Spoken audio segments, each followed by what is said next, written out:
क्या हुआ है कि जो भारत में सरकारी नौकरियों का जो शिखर होता है, सबसे जो महत्वपूर्ण नौकरी होती है वो यूपीएससी की सिविल सर्विस की परीक्षा होती है। इसके जरिए भारत में ब्यूरोक्रेसी का चयन होता है और वो जो ब्यूरोक्रेट हैं वो बहुत शुरुआती दौर से ही बहुत ऊपर के पोजीशंस पे होते हैं और धीरे धीरे वो पूरे देश को चलाने वाली जो नौकरशाही है, ब्यूरोक्रेसी है, उसका निर्माण इसी परीक्षा से होता है। और इस परीक्षा का जो संचालन है वो यूनियन पब्लिक सर्विस कमीशन करती है। हर साल इसमें बड़ी संख्या में ऑफिसर्स नियुक्त किए जाते हैं, जो दूसरी नियुक्ति होते होते कलेक्टर बन जाते हैं, फिर आप देखेंगे वो कमिश्नर बन जाते हैं, एसपी, डीएसपी, अलग अलग स्ट्रीम में वो अलग अलग पोजीशंस पे चलते हैं। तो एक तरह से इस देश को दो जो बड़े इंस्टीट्यूशंस चला रहे हैं, उसमें एक इंस्टीट्यूशन जो है वो पॉलिटिकल पार्टीज हैं, पॉलिटिकल फोर्सेस हैं, और दूसरी जो बड़ी इंस्टीट्यूशन है वो ब्यूरोक्रेसी है जो इस देश को चलाती है। तो इसका ताज़ा रिजल्ट आया है अभी अभी।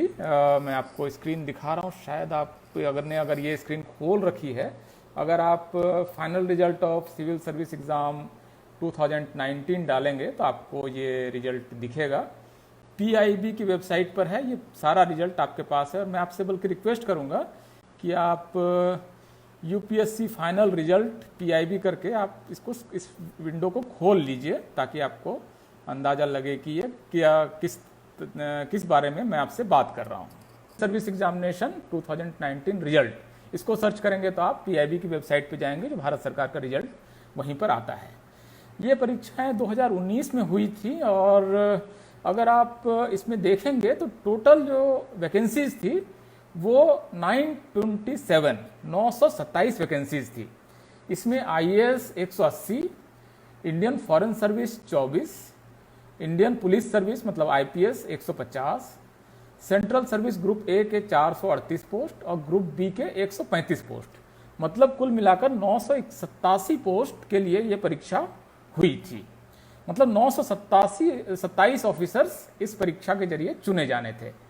फिर से मैं बता रहा हूँ, आईएएस इसमें 180, Indian foreign service 24, Indian police service 150, central service group ए 438 और ग्रुप बी सर्विस 135, इतने ऑफिसर्स का इसमें टोटल सिलेक्शन होना था।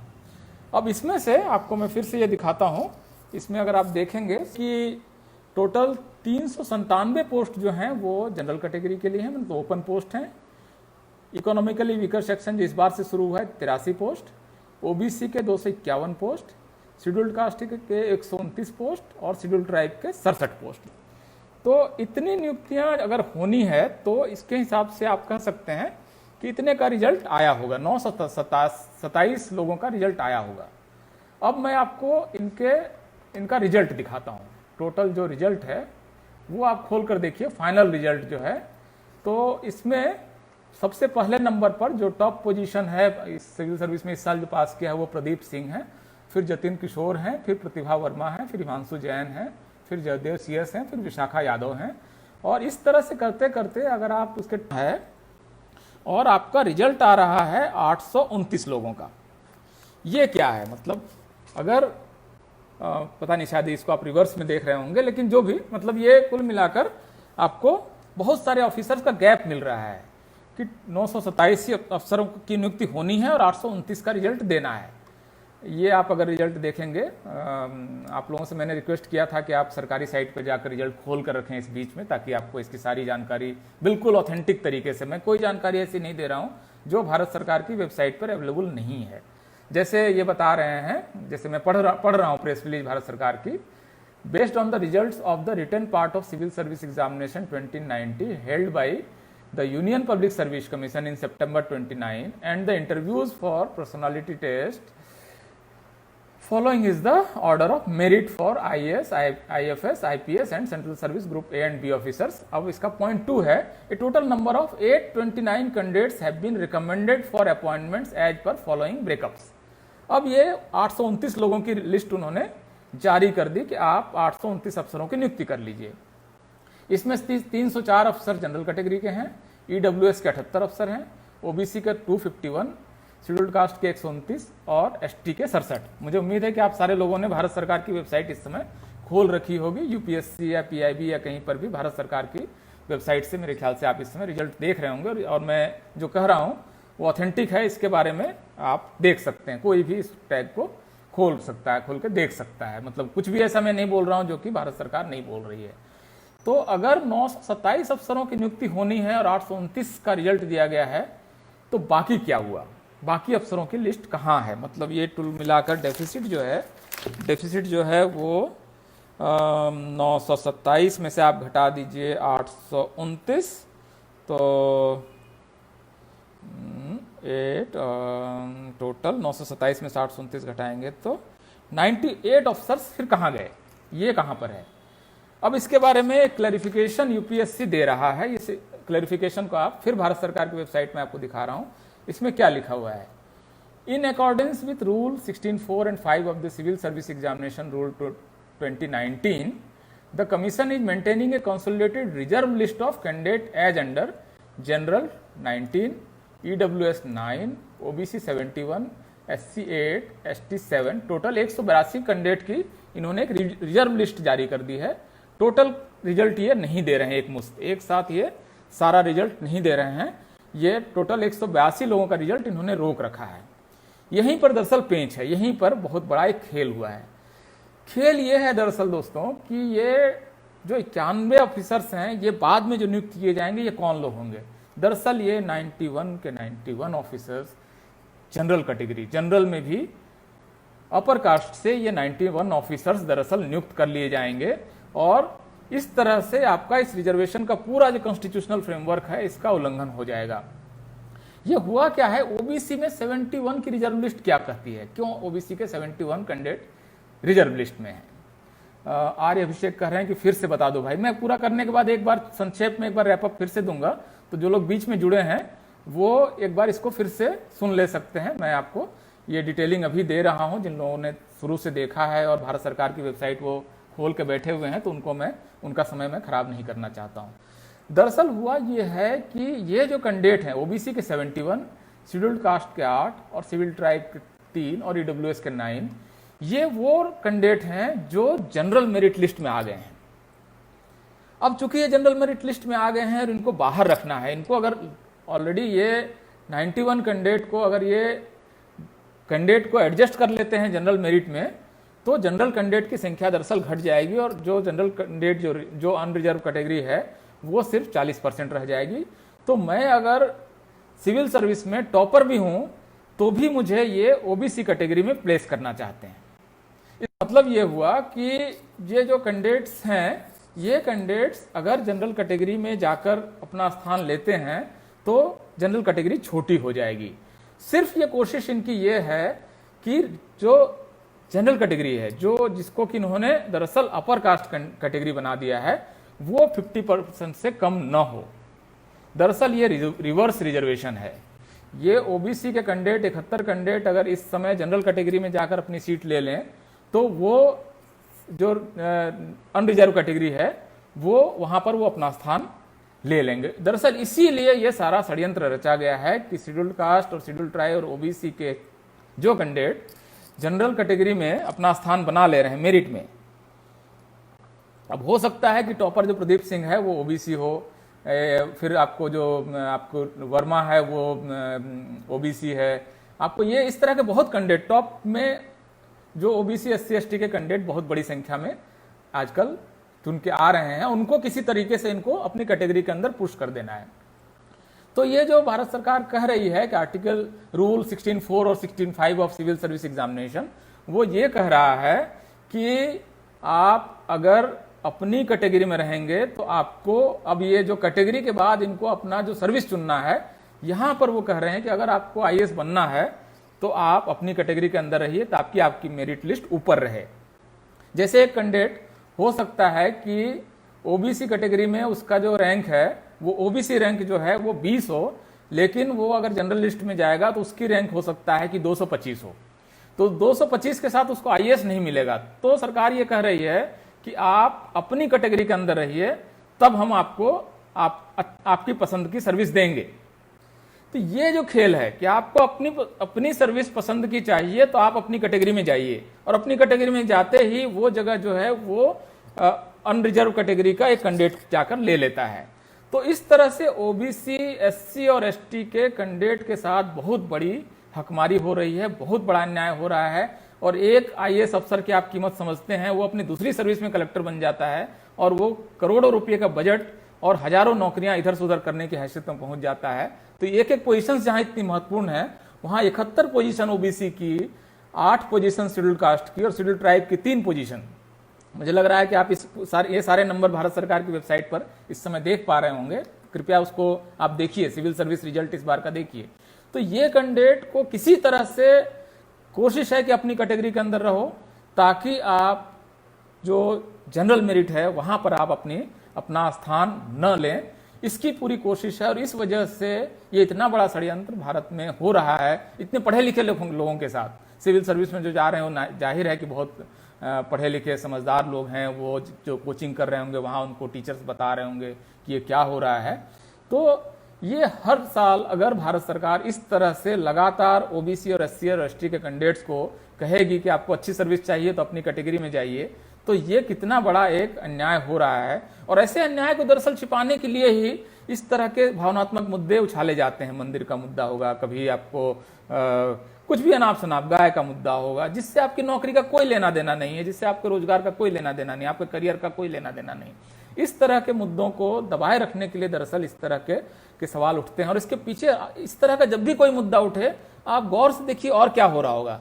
जब ऐसा ही कोई मुद्दा उठेगा तो अचानक से रेलवे का निजीकरण कभी हो जाएगा, अचानक ऐसा ही कोई मुद्दा होगा, उसमें लेटरल एंट्री से 400 नियुक्तियां कर दी जाएंगी, जिसमें कोई रिजर्वेशन नहीं होगा, कोई मेरिट भी नहीं होगा, मनमाने तरीके से आपको उस तरह से मतलब आपके सवालों को पीछे कर दिया जा रहा है। कुल मिलाकर ये षड्यंत्र यही है। और मेरे ख्याल से आप लोग इस रिजल्ट को बहुत गौर से पढ़िए कि क्यों 927 का विज्ञापन आता है और रिजल्ट 829 का क्यों दिया जाता है। आप किसी से भी जाकर पूछिए, कि सिविल सर्विस की परीक्षा देने वाले किसी भी कैंडिडेट से पूछिए कि भाई आपने जब परीक्षा दी थी तब 927 का विज्ञापन आया और आपका रिजल्ट 829 का क्यों आया, और ये 182 लोगों का रिजल्ट रोक क्यों लिया गया, और सरकार ये क्यों नहीं बताती है कि 182 लोग कौन है, इसका भी रिजल्ट दे दें, ताकि हमें पता चले कि आखिर कौन फाइनल लिस्ट में आ रहा है, फाइनल लिस्ट में किस तरह से लोग आ रहे हैं। एक एक ऑफिसर की जहां पर इतनी बड़ी हैसियत है, इतनी बड़ी औकात है, वहां पर अगर इस साल जैसे 71 ओबीसी, एससी के 8 और एसटी के 3, मतलब 71 और 11, 82 आईएएस, आईपीएस और आईएफएस ऑफिसर और क्लास 1 के ऑफिसर नहीं बन पाए हैं, ये कितना बड़ा अन्याय है आप समझ सकते हैं। मतलब एक आईएएस ऑफिसर्स की क्या ताकत होती है, इससे आप नहीं समझ रहे होंगे, ऐसा नहीं है। तो ये मेरिट के नाम पर एक बहुत बड़ा षड्यंत्र हो रहा है। मेरिट में जो एससी एसटी ओबीसी कैंडिडेट चुन के आ रहे हैं, उनको किसी तरह से पुश कर दिया जा रहा है कि आप जाइए, आप अपने कैटेगरी में जाइए, तब हम आपको अच्छी सर्विस देंगे। क्यों आप ऐसा क्यों नहीं कहते हैं कि सारी जो एससी एसटी ओबीसी के कैंडिडेट हैं, जनरल मेरिट है, ईडब्ल्यूएस है, उसके हिसाब से आप आईएएस, आईपीएस, आईएफएस की पहली लिस्ट क्यों नहीं बना दे रहे हैं? आपकी कोशिश ये क्यों है कि वो अपनी कैटेगरी में जाए ताकि अपनी कैटेगरी की सीट ले, और जो ओपन कैटेगरी है उसमें अपनी सीट न ले? ये इतना बड़ा षड्यंत्र हो रहा है दरअसल। अब ये है कि आप इस ऐसी स्थिति में क्या कर सकते हैं। देखिए, आपको सबसे पहले तो आपको इन षड्यंत्रों को समझना पड़ेगा।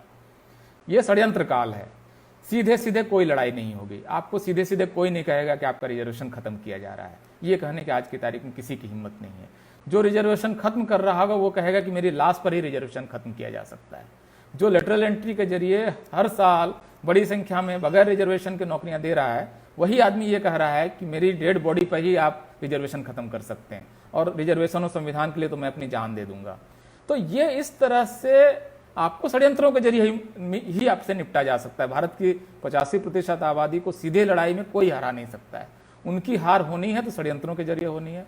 आपके अपने ही लोगों को उस षड्यंत्र में हिस्सेदार बनाकर होना है। एससी एसटी ओबीसी के ही कुछ नेताओं को लालच देकर अपने साथ रखकर ये षड्यंत्र होना है। पहला हमारा दायित्व ये है कि इस तरह के षड्यंत्रों को समझें, रिजल्ट का हमेशा अच्छे से अध्ययन कीजिए कि हुआ क्या है, विज्ञापन को गौर से पढ़िए कि क्या हुआ है, कितने का विज्ञापन है, कितने रिजर्वेशन है, हो क्या रहा है। इस चीज को बहुत अच्छे से समझने के बाद ही आपको समझ में आएगा कि क्यों विज्ञापन 927 का आता है, क्यों रिजल्ट 829 का होता है, क्यों एक रिजर्व लिस्ट बना दी जाती है कि बाद में इसके बारे में फैसला होगा, और बाद में क्या फैसला होता है इसकी कभी घोषणा नहीं होती है, ये चुपके से होता है। ये जो आपको 182 लोगों की लिस्ट है, जिसमें से 91 जनरल, EWS 9, OBC 71, SC 8 और ST 3 है, इसका अगर आप रिजल्ट इस समय RTI से मांगने जाएं कि इनका रिजल्ट दीजिए, तो आपको RTI का तो 15 दिन के अंदर में आपका नतीजा आ जाएगा। आप RTI डाल के देखिए, UPSC में डालिए और DOPT में डालिए कि भाई हम ये जो आप जिनके रिजल्ट नहीं दे रहे हैं उसके आप हमको उसके बारे में उनका ब्यौरा दीजिए, उनका नाम बताइए, तो आपको ये ब्यौरा कतई नहीं दिया जाएगा। इसको हमेशा कॉन्फिडेंशियल रखा जाएगा। वो कहेंगे कि रिजल्ट की जो प्रक्रिया है वो कॉन्फिडेंशियल है, सिर्फ रिजल्ट जो है वो RTI के दायरे में है। तो रिजल्ट अगर आप नहीं बताएंगे तो हमें कैसे पता चलेगा कि आप ये 98 लोग कैसे नियुक्त कर रहे हैं। तो ये इतना बड़ा षड्यंत्र इस देश के सबसे पढ़े लिखे लोगों के साथ हो रहा है, और इसके बारे में हमारी जागृति की जो कमी है, मेरे ख्याल से ये बहुत गंभीर चिंता का विषय है। और आप PL मीना कह रहे हैं घंटा बजाने में कुछ और मजा है। राकेश वर्मा कह रहे हैं कि बड़े आंदोलन की जरूरत है, क्योंकि सरकार कभी निजीकरण तो कभी लेटरल एंट्री के जरिए आरक्षण खत्म कर रही है। नहीं, ये सारी चिंताएं वाजिब है दोस्तों, ये ऐसा नहीं है कि इसमें हमें नहीं मालूम कि ये हो रहा है। हम में से किस, इवन आप मैट्रिक पास एक बच्चे से पूछिए कि लेटरल एंट्री में अगर नियुक्ति होगी तो आपका रिजर्वेशन कहाँ जाएगा? आप क्लेम ही नहीं कर सकते हैं, वो लेटरल एंट्री से नियुक्ति कर लेंगे, आप कुछ भी नहीं कर सकते हैं। आपको 9 अभी लेटरल एंट्री से ज्वाइंट सेक्रेटरी भर लिए गए जो ब्यूरोक्रेसी के टॉप के पोस्ट हैं, और 9 में से आपको सारे के सारे अपर कास्ट के कैंडिडेट भर लिए गए, आप क्या कर सकते हैं? तो आप मतलब ठीक है, मतलब और सरकार कहेगी कि आरक्षण पर कोई हमला बर्दाश्त नहीं किया जाएगा। मोदी जी ये घोषणा करेंगे कि मेरे जीते जी कोई आरक्षण पर हमला नहीं हो सकता है। तो ये जो सुब्रमण्यम स्वामी ने कहा था कि देखिए, भारत सरकार रिजर्वेशन खत्म करने की कभी कोई घोषणा नहीं करेगी, हम रिजर्वेशन को इतना कमजोर कर देंगे कि रिजर्वेशन बाद में कोई मांगेगा ही नहीं। मेरे ख्याल से यही रणनीति है, यही स्ट्रेटजी इस समय भारत सरकार अपना रही है। जैसे कि आपको पहले एक तो सिविल सर्विस में ऑफिसर्स की संख्या कम कर दी गई, लगातार 1200 के आसपास अफसर नियुक्त होते थे, इस साल 900 अफसर नियुक्त हो रहे हैं। तो ये सारा षड्यंत्र हो रहा है, और इसको लेकर मुझे लगता है कि बहुत जागृति की जरूरत है। सबसे पहले देखिए, लोकतंत्र है, अगर हम जागृत हैं और अपने लोगों को, पढ़े लिखे लोग हैं तो जाहिर है गांव तक के लोगों को हम उनको जागृत कर सकते हैं, ये क्षमता हमारे अंदर है। हम में से एक आदमी हजार लोगों तक सोशल मीडिया के जरिए पहुंचने की क्षमता रखता है। तो ये जो अब पल्लव तिवारी कह रहे हैं क्यों चूतिया बना रहे हो सबको, मतलब ठीक है, आप अगर लग रहा है, आप खुद भारत सरकार का रिजल्ट देख के मुझे समझाइए कि क्यों 927 का विज्ञापन आया था और क्यों 829 का रिजल्ट आया था। तिवारी जी, मैं मान लूंगा कि आपकी बात सही है कि मैं बेवकूफ़ बना रहा हूं, आप समझदार बनाइए ना, आप इसी में कमेंट में बताइए उसका कारण क्या है। तो ये ठीक है कि आपके अपने हित हैं, सीधे सीधे बोलिए कि हमारे तिवारी जी का अपना हित है और इसलिए वो अपनी एक पोजीशन ले रहे हैं। जैसे बाबा साहब ने कहा था कि भाई आप अपने सामुदायिक हितों से गाइड होते हैं, तो जिन समुदाय का हित आरक्षण को कमजोर करने में है, उनका वो अगर आरक्षण को कमजोर कर रहे हैं तो फिर कोई दिक्कत नहीं है, आप ठीक है। लेकिन आपकी पोजीशन कोई न्याय की पोजीशन नहीं है। न्याय की पोजीशन यही है कि 927 का अगर विज्ञापन आया है तो 927 का रिजल्ट भारत सरकार को देना चाहिए। 829 का रिजल्ट भारत सरकार क्यों दे रही है, इसी प्रश्न को सबसे पहले पूछा जाना चाहिए। और इसको लेकर देखिए, अगर आप बात करेंगे तो ये मत कहिए कि नेता क्यों नहीं बोल रहा है। नेता दरअसल आपकी तरफ देख रहे हैं कि अगर आप में पर्याप्त उसको लेकर अवेयरनेस है तो आपके साथ खड़े हो जाएंगे। उससे पहले आप उम्मीद करेंगे कि कोई पॉलिटिकल पार्टी खड़ी हो जाएगी, ऐसा नहीं होगा। पढ़े लिखे लोगों का सवाल है, बिल्कुल प्रबुद्ध लोगों का मुद्दा है, कोई भावनात्मक मुद्दा नहीं है। बहुत गौर से अपने दोस्तों के साथ बैठकर भारत सरकार की साइट पर जाकर रिजल्ट देखिए, अध्ययन कीजिए कि हो क्या रहा है, क्यों जितने का विज्ञापन आता है उतने का रिजल्ट क्यों नहीं आता है, एक रिजल्ट लिस्ट गुपचुप तरीके से जो अनाउंस नहीं होती वो क्यों जारी हो जाती है, और उसमें फिर उसमें बाद में किसको नियुक्त कर लिया जाता है। भारत सरकार ये लिस्ट कभी जारी नहीं करती है। तो ये जो षड्यंत्र है इसको समझने की जरूरत है। ये UPSC स्कैम है, और मुझे लगता है कि आप सारे लोग अगर आपने इसको शेयर कर लिया है तो इस आया है 4 अगस्त को भारत सरकार ने रिजल्ट जारी किया है 12:56 पर। ये रिजल्ट जो है ये 2019 में हुई परीक्षा का है, और ये परीक्षा जब विज्ञापन इसका आया था तो टोटल 927 पद के लिए ये विज्ञापन आया था। 927 ऑफिसर्स सेंट्रल सिविल सर्विस में नियुक्त होने थे।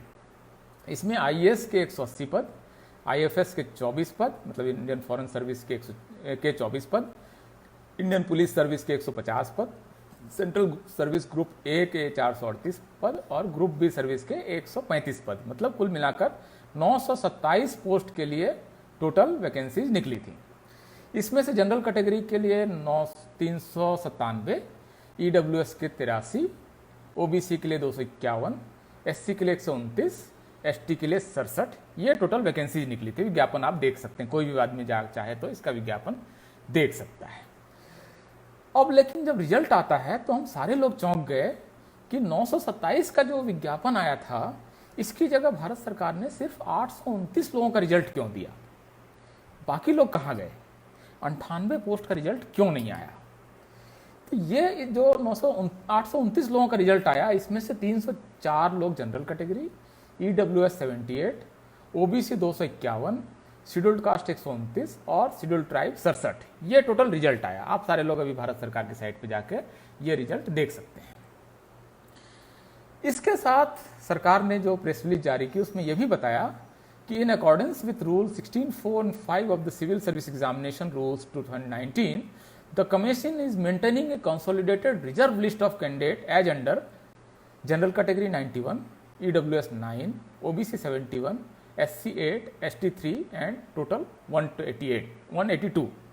तो 829 का रिजल्ट जारी किया गया और 182 कैंडिडेट की एक रिजर्व लिस्ट रख ली गई, जो भारत सरकार जिसके बारे में लोगों को नहीं बता रही है। इसमें से ओबीसी सबसे ज्यादा है 71। ये लिस्ट क्या है? ये जो हमने जब भारत सरकार से पता किया, और आप सारे लोग भी पता कर सकते हैं, किसी भी अफसर से जो भारत सरकार में उससे पूछिए, तो दरअसल हुआ क्या है कि ओबीसी के 71 कैंडिडेट जनरल मेरिट में आ गए हैं। इसी तरह शेड्यूल्ड कास्ट के 8 कैंडिडेट जो हैं वो जनरल मेरिट में आ गए हैं और शेड्यूल्ड ट्राइब के 3 कैंडिडेट जनरल मेरिट में आ गए हैं। अब भारत सरकार चाहती है कि इन सारे लोगों को इनकी कैटेगरी में रखा जाए और जनरल मेरिट में इनको न जाने दिया जाए, क्योंकि ये सारे लोग अगर जनरल मेरिट में चले जाएंगे तो जनरल मेरिट से सिर्फ 304 अफसर चुने जाएंगे और चुने जाएंगे। तो ये कुल मिलाकर कोशिश ये है कि ये सारे लोग अपने अपनी कैटेगरी के अंदर पैक हो जाएं और जनरल मेरिट जो ओपन लिस्ट है उसके अंदर न जाएं।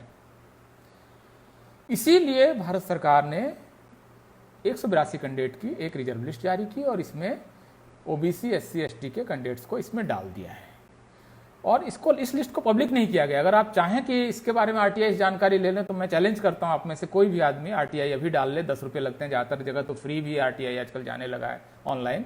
इसमें से कोई भी आपको आरटीआई से जानकारी नहीं मिलेगी कि ये 91 लोग और ओबीसी के 71 लोग कौन हैं जिनका कि आप लिस्ट नहीं जारी कर रहे हैं। दरअसल भारत सरकार की मंशा ये है कि ये सारे लोग अपनी लिस्ट, अपनी कैटेगरी के अंदर ही कोटा लें और जनरल मेरिट लिस्ट में न जाएं। इनको लालच क्या दिया जा रहा है कि अगर आप ओबीसी हैं और अगर आप अपनी कैटेगरी के अंदर रहेंगे तो आपको अच्छी सर्विस मिलेगी, आपको आईएएस मिलेगी। जैसे कि मैं बताऊं कि ओबीसी की जो एक लिस्ट अगर बनेगी अलग से मेरिट में, तो उसमें ओबीसी कैटेगरी में अगर 10वीं मेरिट लिस्ट में कोई होगा तो वो जनरल कैटेगरी की मेरिट में हो सकता है कि 200वें नंबर पे हो। अब उसको कहा जाएगा कि अगर आप ओबीसी मेरिट लिस्ट को क्लेम करोगे तो आप आईएएस बन जाओगे, लेकिन अगर आप जनरल मेरिट लिस्ट में रह जाओगे तो हो सकता है कि आपको आईएएस, आईपीएस, आईएफएस नहीं मिलेगा। तो ये जो षड्यंत्र है, इसके जरिए कोशिश ये हो रही है कि ओबीसी, एससी, एसटी के लोग अपनी कैटेगरी के अंदर फिक्स हो जाएं और वो जनरल मेरिट को में क्लेम न करें। इसका मतलब ये हुआ कि जनरल मेरिट में 50% लोगों को रिजर्वेशन दे दिया गया है अपर कास्ट को। उसके अंदर एससी, एसटी, ओबीसी के कोई आदमी एंटर नहीं कर सकता है, क्योंकि उनको कहा जाएगा अगर आप यहां एंटर करेंगे तो आपको आपकी पसंद की सर्विस नहीं मिलेगी। और इस तरह से सरकार ने कुल मिलाकर एससी, एसटी, ओबीसी के 82 ऑफिसर्स को इस साल आईएएस बनने से, आईपीएस बनने से और आईएफएस बनने से रोक दिया है। 82 अफसर बहुत बड़ी संख्या होती है। एक कलेक्टर आप समझ सकते हैं, जो एक आदमी 5 साल में कलेक्टर बन जाता है।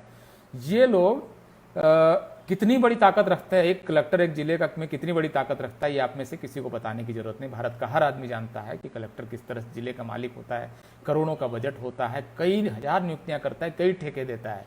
इतना पावरफुल पोजीशन है और इतनी पावरफुल पोजीशन के 82 SC, ST, OBC positions has been robbed by government and has been given to general category by this conspiracy.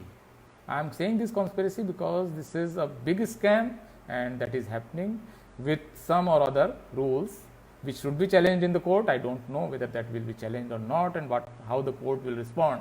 But still, आप अगर इसको आप देखें तो मतलब ये अगर ऐसा मामला है जिस पर कम से कम बात होनी चाहिए, और अगर संविधान में रिजर्वेशन का प्रावधान है तो आपको उसको लागू करना चाहिए, क्योंकि भारत सरकार का हर अधिकारी जो है, हर मंत्री और भारत सरकार का प्रधानमंत्री जो है, उसने संविधान की शपथ ली है, और संविधान के अंदर यूपीएससी का जो एक्ट है वो संविधान से बना है, सिर्फ संविधान के अंदर ये एक संवैधानिक संस्था है। तो एक संवैधानिक संस्था अगर आरक्षण का उल्लंघन कर रही है तो ये बहुत बड़ी समस्या है, गंभीर समस्या है। मुझे लगता है कि इसको लेकर आपको बात करनी चाहिए। आप सारे लोग भारत सरकार की वेबसाइट पर जाकर इस रिजल्ट को देखें, इसका अध्ययन करें, वकीलों से बात करें, छात्रों से बात करें, कैंडिडेट से बात करें। अमित प्रसाद ये कहने कोई मतलब नहीं कि SC/ST OBC के लोग घंटा बजाने में लगे हुए हैं। जो लोग घंटा बजा रहे हैं वही लोग दरअसल इस देश में बड़ा बदलाव भी करते हैं। हो सकता है कि आज वो घंटा बजा रहे हों, लेकिन जो घंटा बजा रहा है वो जिंदगी भर घंटा बजाएगा ये मानने के लिए मेरे पास कम से कम कोई कारण नहीं है।